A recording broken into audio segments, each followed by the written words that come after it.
Hello बच्चों, कैसे हैं आप लोग? अच्छे हैं, बहुत अच्छे। तो चलिए आज हम लोग कुछ क्वेश्चंस इंग्लिश के करेंगे। जो आपके 25 क्वेश्चंस हैं, जो प्रीवियस क्वेश्चन में है बच्चों, उसे देखेंगे, हम लोग बनाएंगे। आप लोग उसे क्वेश्चंस को देखिएगा, उसे कमेंट बॉक्स में आंसर डालिएगा, और उसके बाद उसका हम लोग आज इंग्लिश में एक्सप्लेन भी करेंगे। तो क्वेश्चंस को ध्यान से देखिए, समझिए, और उसके बाद उसके आंसर को देखिए। आपके अनुसार आंसर देखिए, फिर उसके बाद हमारे आंसर को समझिए कि उसका आंसर क्या होगा, उसे जानिए। तो हमारी जो विजय सीरीज 2023-2006 से जो भी जितने भी प्रीवियस क्वेश्चन पूछे गए हैं इंग्लिश में, वो हम लोगों ने लाया है, हमारी टीम ने लाई है। तो आज जो हम लोग इसका एक्सप्लेन करेंगे, और आप लोग के साथ जुड़कर इसके बारे में जानेंगे कि कैसे हम लोग क्वेश्चंस का आंसर देते हैं। तो चलिए देखते हैं। हमारा जो क्वेश्चन सामने आ रहा है, वो सामने क्वेश्चन है कि which is correctly spelled. Which is correctly spelled. तो आप जान रहे होंगे कि इसमें पूछ रहा है क्वेश्चन कि बताइए कि कौन सा सेंटेंस इसमें सही है। चलिए इसका जवाब देंगे। सबसे पहले कमेंट बॉक्स में आपका देखेंगे। तो चलिए देखते हैं, सबको इसके बारे में जवाब पता होगा, आसान है, इसलिए इसका जवाब जल्दी से जल्द देते हैं, देखते हैं। तो इसके जवाब से आपको पता चलेगा, है ना, कि इसका आंसर क्या होना चाहिए। ठीक है, तो देखिए सबने आंसर सही दिया है कि इसका जो आंसर होगा वो ए होगा। क्यों? क्योंकि इसकी स्पेलिंग सही है, OCCURRED। कुछ लोगों ने पैरेलल माना, जबकि पैरेलल की स्पेलिंग ये नहीं होता है बेटा। पैरेलल जो स्पेलिंग होती है वो होती है PARALLEL,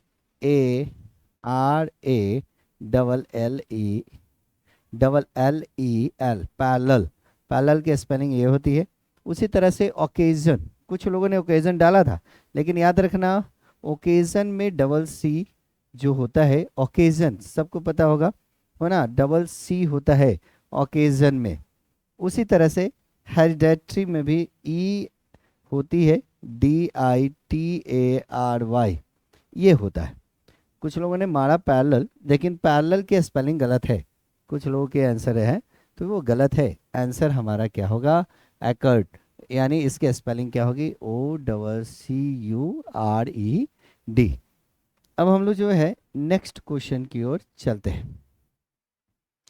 दूसरा क्वेश्चन जो कह रहा है आपका, वो है to have no backbone means. To have no backbone means, देखते हैं इसके आंसर को कौन जवाब देता है ना। चलिए देखते हैं इसका आंसर। ठीक है, इसका आंसर में चार ऑप्शन आपके दिए हैं: having no support, having nobody behind you, having no course, being very valuable. Being very valuable. तो देखिए इसका आंसर क्या देते हैं हम लोग।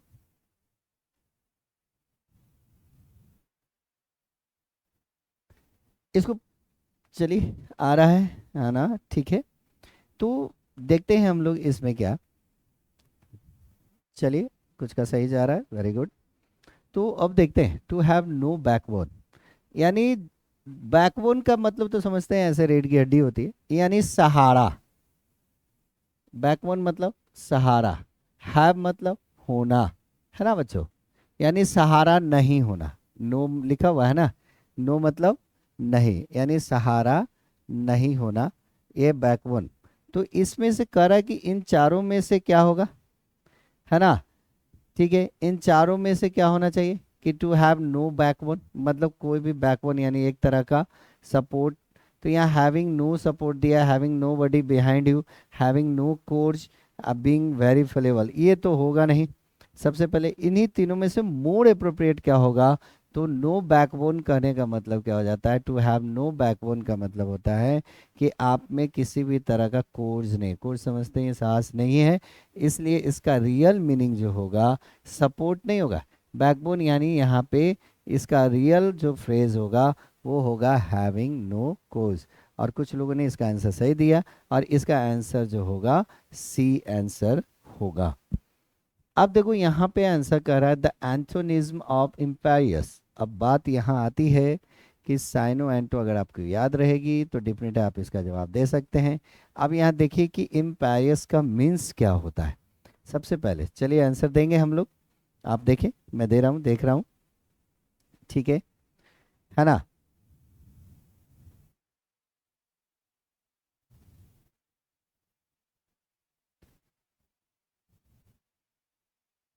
ठीक है, सबसे पहले जानिए एम्पायर्स का मतलब क्या होता है। अभिमान, अभिमान। अब इसका उल्टा पूछ रहा है ना, अभिमानी व्यक्ति जो होते हैं, ठीक है। अब इसका उल्टा पूछ रहा है कि इसका बताइए कि इसका एंटो क्या होगा। अभिमान यानी अभिमानी व्यक्ति होता है, ठीक है। तो सबसे पहले क्रीनिंग का मतलब जाने, इसका मतलब होता है ऐंठना, इसका मतलब ऐंठना होता है। क्रीनिंग का मतलब क्या होता है, ये सब थोड़े से पुराने वर्ड है, अक्सर यूज नहीं होते हैं। तो क्रीनिंग का मतलब, स्टर्न मतलब होता है कठोर, स्टर्न वॉइस कहते हैं। स्वैब मतलब होता है शिष्ट पर, यानी शिष्टाचार से जुड़ा हुआ वर्ड होता है। और सिविल मतलब तो जानते ही हैं, नागरिक जो होते हैं, हम लोग कहते हैं सिविल होता है, नागरिकता, नागरिक का बात करते हैं, है ना। तो बताइए अभिमानी व्यक्ति का उल्टा क्या होगा, शिष्ट होगा ना। अभिमानी व्यक्ति का ये उल्टा क्या हो जाएगा, शिष्ट होगा। और इसलिए थ्री का आंसर क्या होगा, सी आंसर होगा। ठीक है, बात समझ में आ गई। थर्ड का आंसर सी होगा। अब हम लोग फोर देखते हैं। कहता है, इस क्वेश्चंस को देखिए, बहुत बढ़िया है। इस क्वेश्चंस में बहुत बढ़िया क्वेश्चन है, अगर इसको आप समझिएगा तो समझ में आएगा आपको। कहेगा कि there are many dash association working for the upliftment of the downtrodden. चलिए इसको बताते हैं, पहले देख लेते हैं कितने लोग इसका सही जवाब सही से दे रहे हैं, तब उसके बाद इसके आंसर को हम लोग चर्चा करेंगे। ठीक है,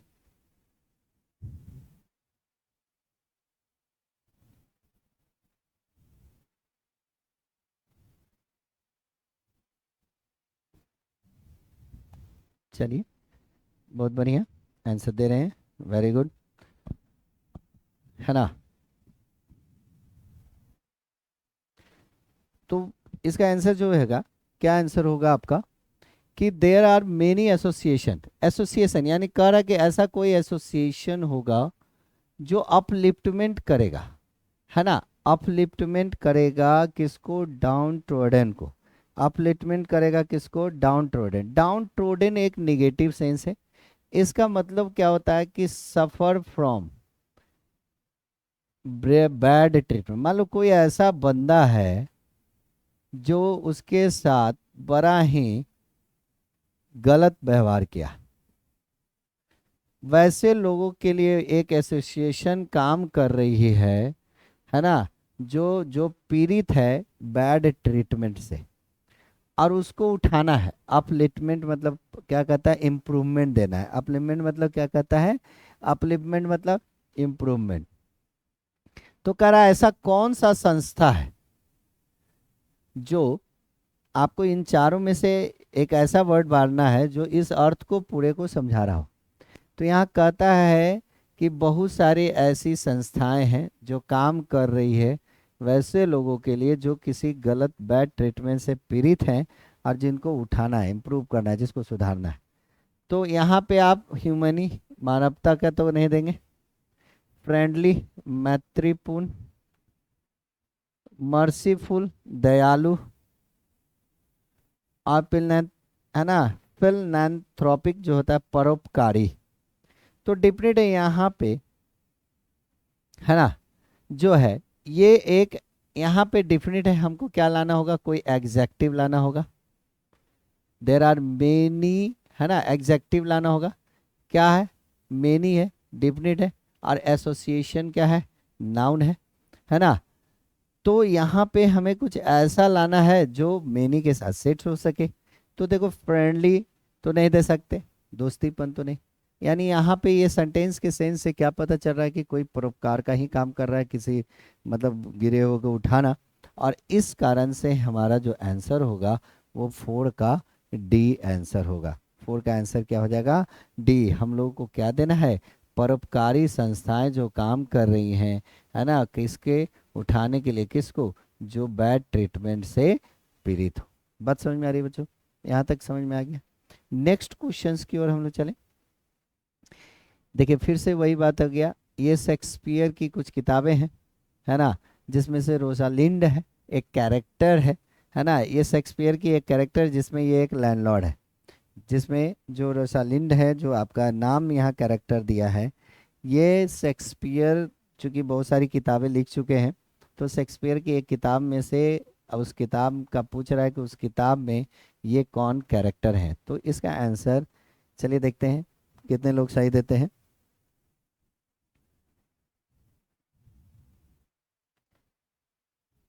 ठीक है, चलिए बहुत बढ़िया। कुछ लोगों का आंसर सही आ रहा है, वेरी गुड। लग रहा है कि हाँ कुछ लोग तैयारी कर रहे हैं, बहुत बढ़िया। तो देखिए शेक्सपियर की एक बुक है, as you like it.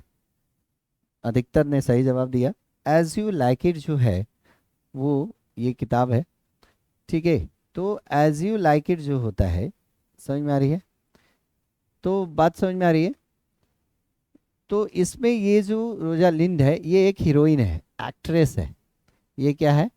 Actress हो गई, है ना? तो याद रखिएगा, ये आपके एग्जाम में पूछेगा। ये 2012 में ये पूछा था। ठीक है, अब नेक्स्ट क्वेश्चन जो हम लोग देखते हैं, कहता है which one is the correct word to describe. देखो यहां से ये क्वेश्चन शुरू हो रहा है।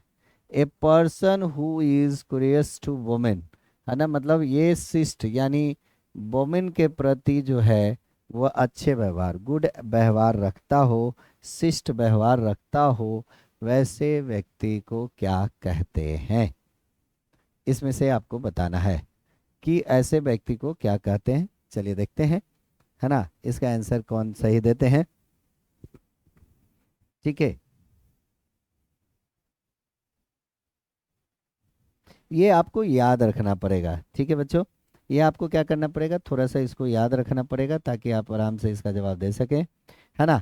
चलिए तो देखते हैं, बहुत से लोगों ने दिया, तो देखते हैं क्या कमेंट बॉक्स में आ रही है। इसका मतलब क्या होता है जो है चिवरियस, सूरवीर। आप इसका अर्थ जानते रहिएगा, तभी जाकर इसके जवाब आपको मिलेंगे। तब जाकर आप इसको याद रख लीजिएगा, है ना? इसको याद रख लीजिएगा। इसका मतलब होता है मगरूर, इसका मतलब होता है लापरवाह, इसका मतलब होता है झगड़ालू। क्लियर है? इसका मतलब होता है झगड़ालू। अब अब आप आराम से इसका जवाब दे सकते हैं। अब बताओ कि जो औरतों के प्रति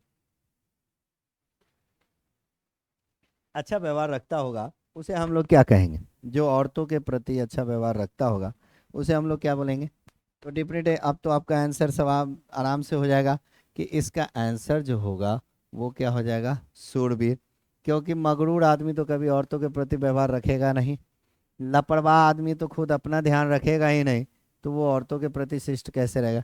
और झगड़ालू आदमी का तो किसी से पता ही नहीं, पटेगा ही नहीं, किसी से वो व्यवहार सही कर ही नहीं सकता। इसलिए इसका आंसर क्या होगा? चिवरियस। समझ में आया?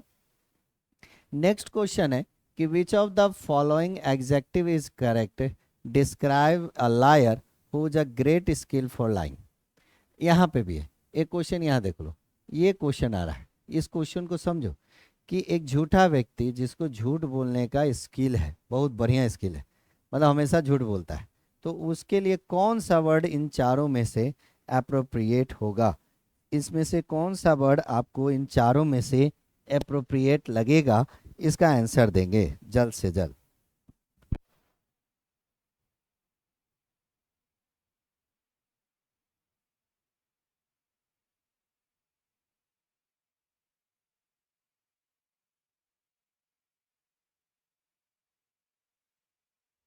तो इसका आंसर बताएंगे?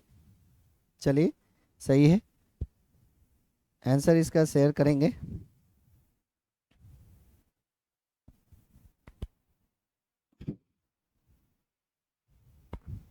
चलिए बढ़िया है,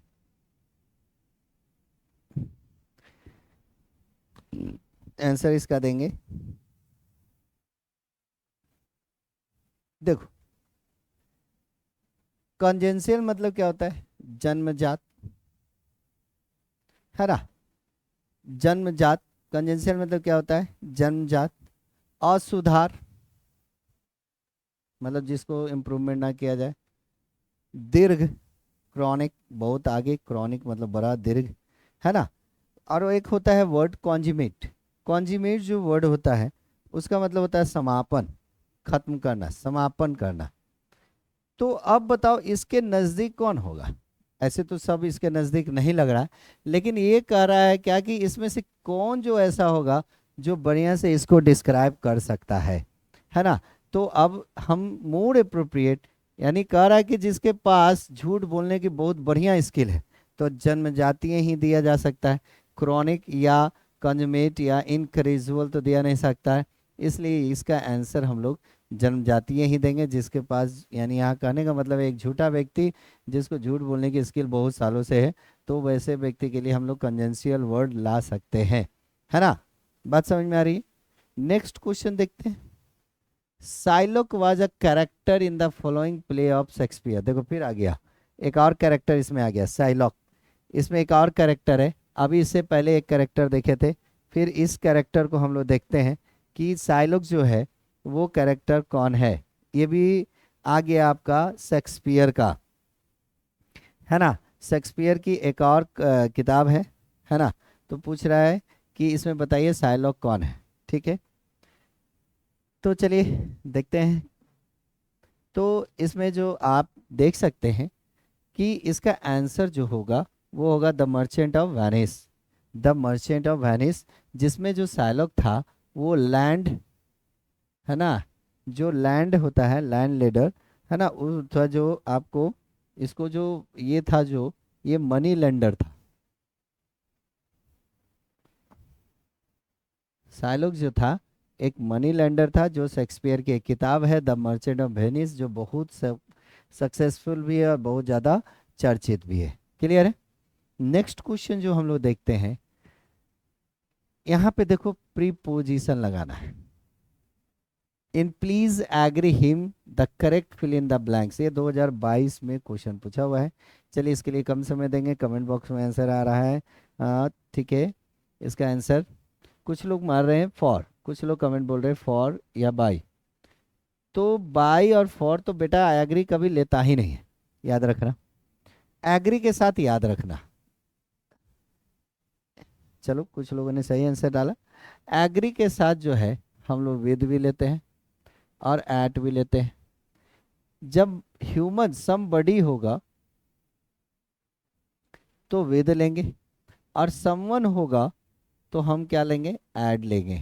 तो देखो यहाँ हिम क्या है, समबडी है, और इसलिए हमारा आंसर क्या हो जाएगा, 9 का डी आंसर होगा। 9 का डी होगा, यानी प्लीज एग्री विथ हिम। 9 का क्या आंसर हो जाएगा, डी आंसर हो जाएगा। क्लियर है बच्चों। अब नेक्स्ट देखते हैं। अब देखो ए बोल्ट फ्रॉम द ब्लू, ये इडियम एंड फ्रेज है, ये तो रटना है। जो लोग तैयारी कर रहे हैं, है ना, जो तैयारी कर रहे हैं तो उनको तो याद करना पड़ेगा। तो चलिए देखते हैं इसमें से इसका आंसर कौन सही, हाँ, डालते हैं। सो चलिए देखते हैं कमेंट बॉक्स में जो आंसर आ रही है उसको देखा जाए, ठीक है ना। कह रहा है ए बोल्ट फ्रॉम द ब्लू का मतलब क्या होता है।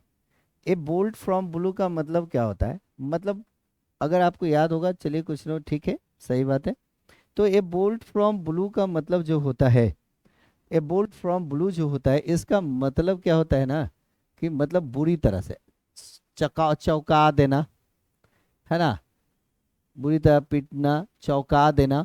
तो डिफिनेट है, इसमें लाइटनिंग तो नहीं होगा, गुड न्यूज़ तो नहीं होगा, हेल स्टॉर्म तो नहीं होगा, अचानक से कोई क्रिया हो जाना। इसलिए इसका आंसर जो ए बोल्ट फ्रॉम ब्लू का आंसर जो होगा वो आपका क्या कहलाएगा, सडन शॉक कहलाएगा। ये आपका आंसर क्या हो जाएगा, इसका मतलब सडन शॉक कहलाएगा। क्लियर है। अब देखो यहाँ पे this is a great book, यहाँ है, और कह रहा है यहाँ दिस कौन सा प्रोनाउन है। तो चलिए प्रोनाउन तो सब कोई जानता है, चलिए देखते हैं इसका आंसर कौन लोग देते हैं, है ना। इसका आंसर में देखेंगे, क्योंकि प्रोनाउन सबको पढ़ा हुआ होता है, और ये बहुत ही आसान क्वेश्चन है। 2022 का ये क्वेश्चन बहुत आसान ढंग से पूछा गया था, है ना। और देख रहे हैं कि इसका आंसर क्या होगा। चलिए ठीक है।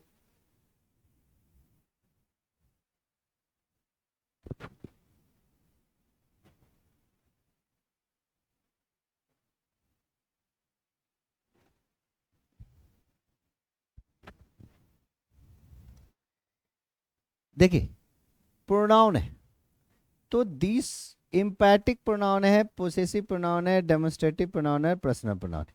एम्पैटिक प्रोनाउन जो होता है वो किसको कहते हैं? My self, himself, her self, them self, जो भी होता है इसको हम लोग एम्पैटिक प्रोनाउन कहते हैं।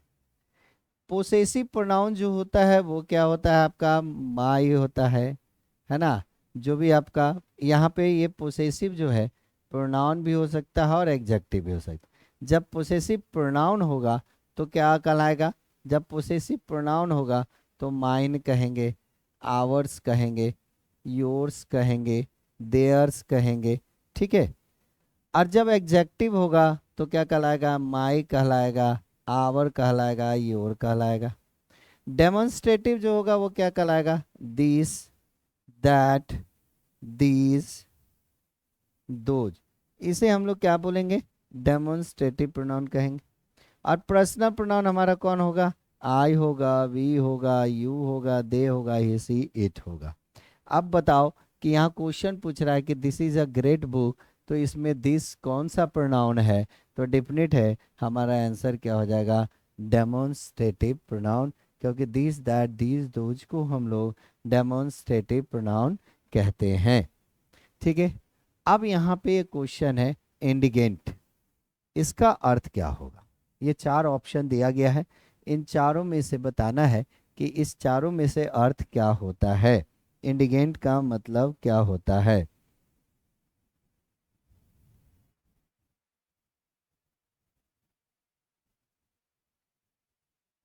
इंडिगेंट का मतलब क्या होता है?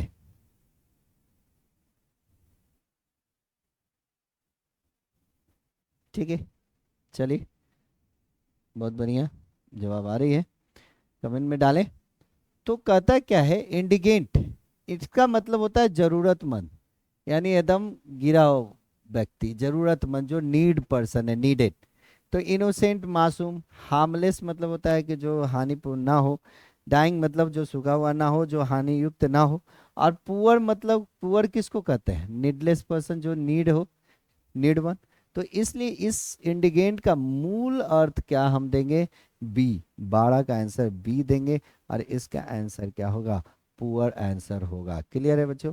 द पुअर, इंडिगेंट का जो मीन्स आएगा वो आपका पुअर आएगा। अब देखो यहाँ मॉडेस्ट, कहता है मॉडेस्ट, इसका साइनो, ये सब तो खैर आपको याद करने की जरूरत है, ये सब आपको याद करने की जरूरत है बच्चों, याद रखोगे तभी जाके ये बनेगा, है ना। पहले इस, चलिए मैं थोड़ी सी इसमें आपको मदद कर दूं, कुछ लोग बच्चे इसका आंसर सही दिए हैं, इसमें थोड़ी सी मदद कर दूं। साई मतलब क्या होता है? शर्मीला या शर्मीली कह दो। नोवेल मतलब क्या कहेंगे? नवीन कह देंगे, है ना।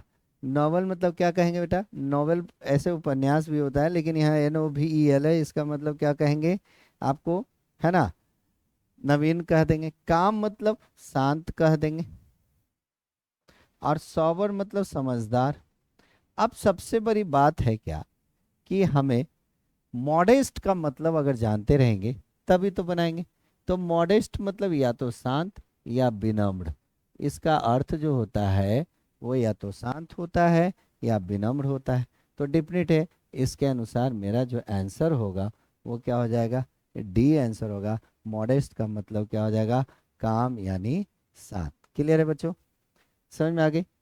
नेक्स्ट क्वेश्चन देखते हैं।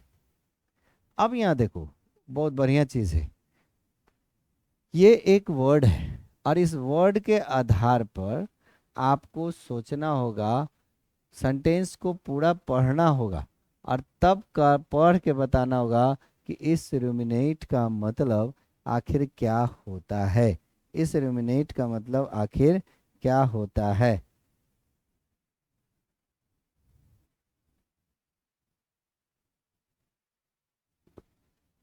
ना।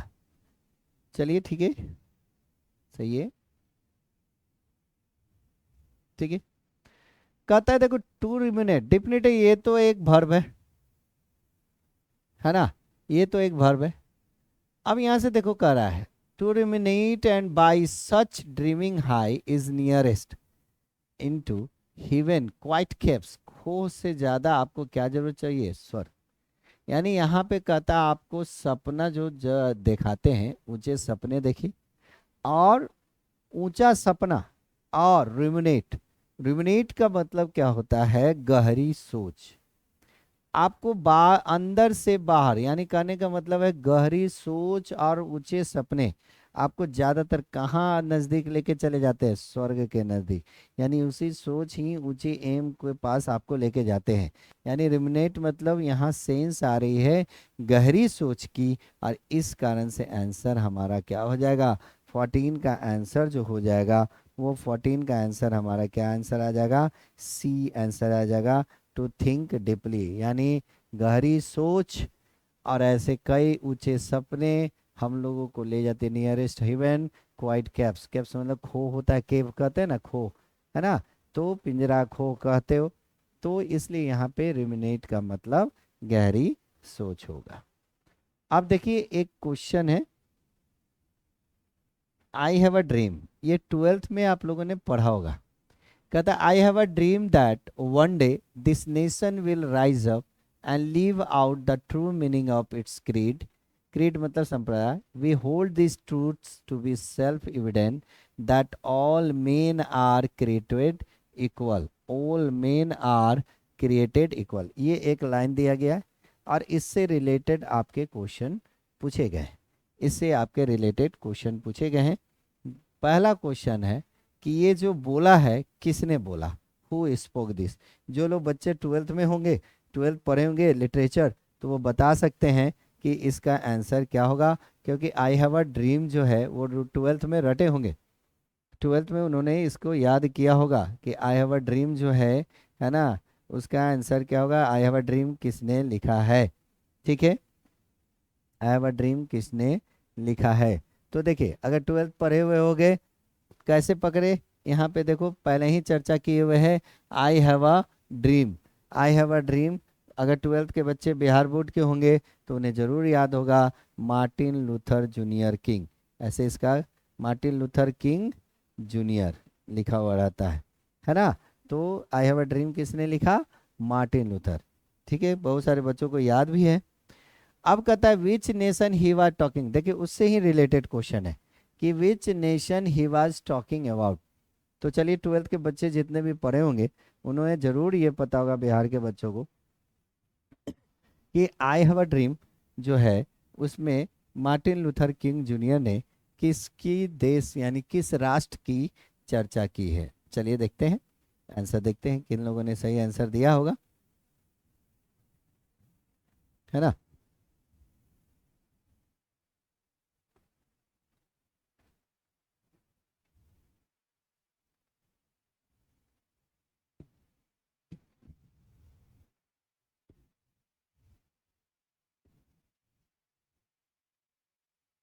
ठीक है, तो देखिए इन्होंने यूएसए की चर्चा की, इंडिया की तो चर्चा नहीं की, अफ्रीका की चर्चा तो नहीं की है, यूनाइटेड किंगडम की चर्चा तो नहीं की है, अमेरिका की चर्चा इसमें किए हुए हैं। और इसलिए वो अमेरिका के ऑरेटर भी माने जाते हैं, प्रवर्तक भी माने जाते हैं, और इसलिए इन्होंने इस 16 का आंसर ए होगा। अब देखो in what content he was talking, equality, equality, देखो यहाँ पे कह रहा है कि इक्वालिटी का मतलब क्या होगा, यहाँ पे आंसर जो कह रहा है कि इक्वालिटी का मतलब क्या होगा, है ना, मतलब यहाँ पे इक्वालिटी का मतलब क्या होगा, ठीक है, मतलब आई हैव अ ड्रीम में उन्होंने इक्वालिटी से क्या मतलब दिया, ठीक है, चलिए आंसर देंगे,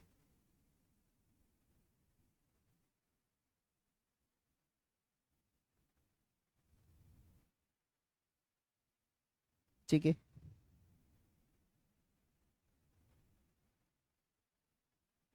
है ना।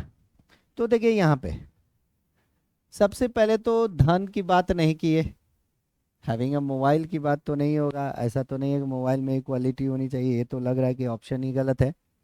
अब कह रहा है कि क्रीड, मतलब उन्होंने लड़ा था क्या, स्किन कलर, यानी इक्वालिटी किस में होनी थी, क्योंकि वहां पे कोई विदेशी ताकत तो था नहीं, उससे आज़ादी तो लेनी नहीं थी, इनको अपने ही भाइयों लोगों से आज़ादी लेनी थी, आज़ादी की बात ये किए ही नहीं। इन्होंने सिर्फ बोला कि मैं हम लोग जो काले हैं तो गोरे और कालों के बीच में समानता होना चाहिए, रेशियल डिस्क्रिमिनेशन को इक्वल होना चाहिए।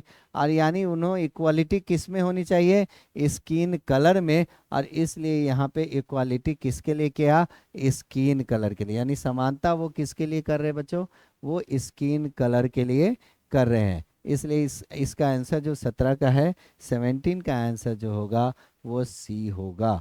अब देखो यहाँ पे नेक्स्ट क्वेश्चन है प्रीवैरिकेशन। प्रीवैरिकेशंस का मतलब क्या होता है, ये आपको जवाब देना होगा।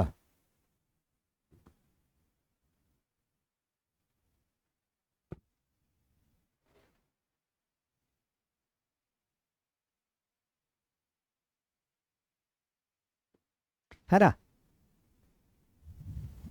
ठीक है। अच्छा, ठीक है। तो प्रीवैरिकेशंस का मतलब होता है प्रेरणा, समर्पण, डेडिकेशन। तो यहाँ पे कंफ्यूजन तो नहीं होगा, समर्थन होता है। एक्ट ऑफ मोटिवेशन नहीं होगा, यानी सत्य से समर्पण। ठीक है। तो इसका मतलब जो पूछ रहा है कि इस ये चीज जो होती है, आपको क्या करना होगा, याद करना पड़ेगा इसको, तभी जाकर आपको, है ना। तो इसको आपको याद करना पड़ेगा, समझ में आ रहा है। तो प्रीवैरिकेशन इसका मतलब जो होता है आपको, झूठ होता है। प्रेरणा इसका मतलब यहाँ होता है मोटिवेशन, तो झूठ होता है। प्रीवैरिकेशन मतलब क्या होता है, झूठ होता है। तो डेफिनेटली कंफ्यूजन तो नहीं होगा। मोटिवेशन का तो काम नहीं किया, लेट होने का काम नहीं किया, सत्य से डाइवेशन हो गया, डाइवेट हो गया, यानी सत्य से अलग हो गया। और इसलिए 18 का आंसर क्या हो जाएगा, डी आंसर हो जाएगा। 18 का आंसर क्या हो जाएगा बच्चों, डी आंसर हो जाएगा। प्री वेरिकेशन मतलब क्या होता है, एडिवेशन फ्रॉम द ट्रूथ। समझ में आ गई। नेक्स्ट है कि which one is not a plural word. चलिए इसको तो देखते हैं, बहुत सारे बच्चे इसको प्लूरल पढ़े हैं, तो डेफिनेटली उनको ये पता भी होगा। तो चलिए इसका जवाब देंगे, है ना। कहता है इसमें बताइए कौन सा प्लूरल नहीं है। देखिए, चलिए सही है, बात सही है, चलिए बढ़िया है। तो कहता है इसमें कौन सा प्लूरल नहीं है। तो देखो फंगी तो प्लूरल है ना, फंगी तो प्लूरल है क्योंकि इसका सिंगुलर जो होता है वो फंगस होता है। इसका प्लूरल क्या होता है, फंगस होता है। इसका प्लूरल क्या होता है, एक्सिस होता है। इसका प्लूरल क्या होता है बच्चों, एक्सिस होता है। और इसका जो प्लूरल होता है स्ट्राटम होता है। तो इसमें पूछ रहा है कि किसका प्लूरल नहीं है, तो डिफिनिट है। फंगस सिंगुलर हुआ, फंगी प्लूरल हो गया। एक्सिस सिंगुलर हुआ, एक्सेस प्लूरल हो गया। स्ट्रैटम है ना, सिंगुलर हुआ, स्ट्रैटा प्लूरल हो गया। और ये क्वेश्चन क्या पूछ रहा है, नॉट अ प्लूरल वर्ड। और इसलिए हमारा आंसर इंडेक्स होगा, है ना, क्योंकि ये खुद में सिंगुलर वर्ड है। इसका प्लूरल वर्ड अगर इंडेसाइज भी बना सकते हैं या इंडेक्सेस भी कर सकते हैं। इसलिए इस 19 क्वेश्चन का नंबर ए होगा। आइए, कहता we have seen the fort. इसका भी जवाब सबको ही दे सकते हैं कि पूछ रहा है कि इसमें बताइए सेंटेंस कौन से सेंटेंस है। प्रेजेंट परफेक्ट है, present perfect condition, simple present या पास्ट प्रेजेंट। चलिए देखते हैं, है ना, कौन सही दे रहे हैं। चलिए,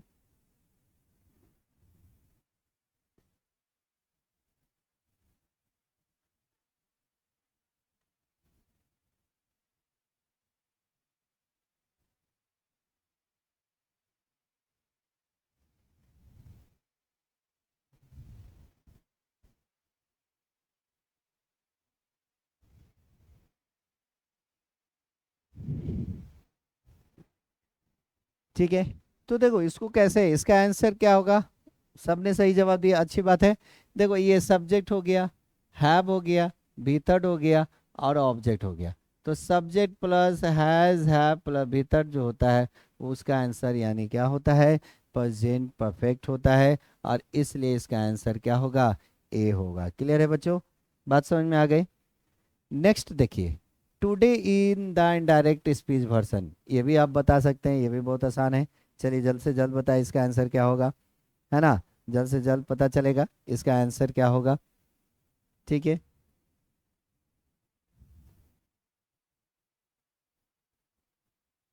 है ना।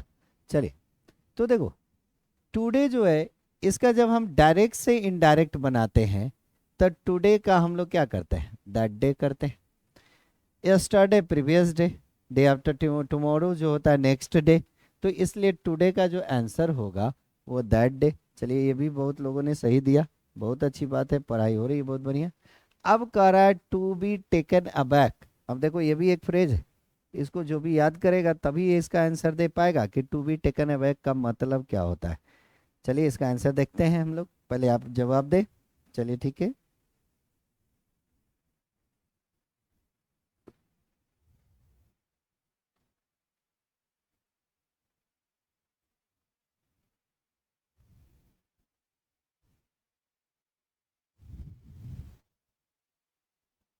चलिए ठीक है, इसका मतलब होता है टू बी टेकन अबैक। इसका मतलब क्या होता है, अचानक से। अब इन चारों में देखिए कि अचानक से कौन दे रहा है, सरप्राइज्ड, यही। क्योंकि पजल मतलब तो होता है, पजल लोकोक्तियाँ मुहावरा, आज सुलझा कह सकते हो, अनसुलझा, या अपने में उलझा हुआ, उलझन कह सकते हो पजल का मतलब। उसी तरह से वाचफुल, बिकम वाचफुल यानी पूरी दृष्टि के साथ। टू गो बैक, पीछे मुड़ना, वापस जाना। तो इसलिए to be taken aback का मतलब क्या होता है, अचानक से। और इस कारण इसका आंसर होगा बेटा टू गो बैक। समझ में आ रही है। अब देखें, not only in a sentence generally follow by it, ये बहुत आसान है। ये कंजंक्शन है, और ये कंजंक्शन जो लोगों ने पढ़ा होगा वो बड़ा आराम से इसका आंसर दे देगा। क्योंकि कह रहा है कि नॉट ओनली अधूरा है, और ये जनरली किस रूप को फॉलो करता है, ये सब आंसर इसका दे सकते हैं, है ना। ठीक है, तो देखो याद रखो। चलिए सही है। चलिए, हाँ ठीक है, तो बात समझ में आ रही है बच्चों। वेरी गुड, चलो बहुत बढ़िया। देखो, नॉट ओनली एक कंजंक्शन है जो अधूरा है, वो अपने साथ हमेशा क्या लेगा, बट आल्सो। जैसे आइदर अगर कंजंक्शन के रूप में आएगा तो ये अपने साथ क्या लेगा, और लेगा। नाइदर अगर कंजंक्शन के रूप में आएगा तो ये अपने साथ क्या लेगा, नॉर लेगा। ठीक है बच्चों, तो इसलिए हमारा आंसर क्या होगा, बट आल्सो। 23 नंबर का आंसर क्या हो जाएगा, 23 का आंसर हो जाएगा बट आल्सो। चलिए अब यहाँ पे देखिए, ये भरना है, इसमें देखना है ना, कि इन चारों में से मोर अप्रोप्रिएट क्या होना चाहिए।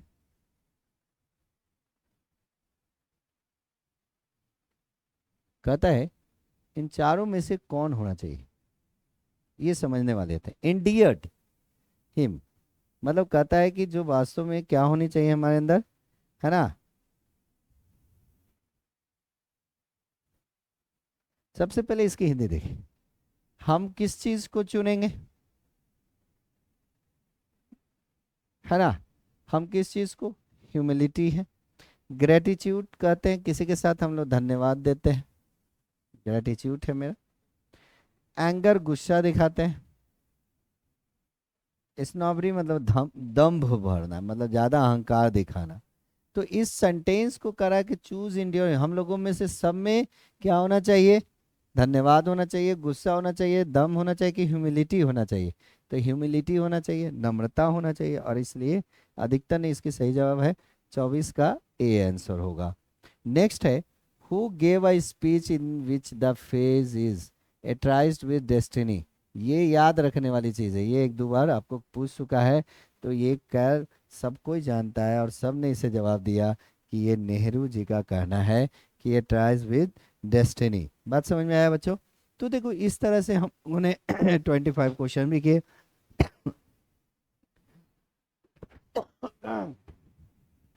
बहुत सारे क्वेश्चन भी आए, और लोगों ने जवाब भी दिया, बहुत बढ़िया जवाब दिया इस पे।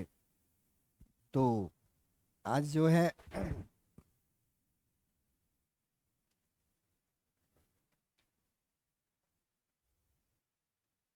तो बहुत सारे लोगों ने, बच्चों ने बहुत अच्छा जवाब दिया। और इस तरह से ये क्वेश्चन सारे आप लोगों ने देखा, ये आपके पीछे पूछे गए सारे सवालों के जवाब भी हैं, जिसे मैंने समझाया भी, और बच्चों ने भी अच्छी ये दिए। इसे एक बार जरूर देख लें, कुछ क्वेश्चंस को बार बार रिपीट करता है। तो आज की वीडियो यही।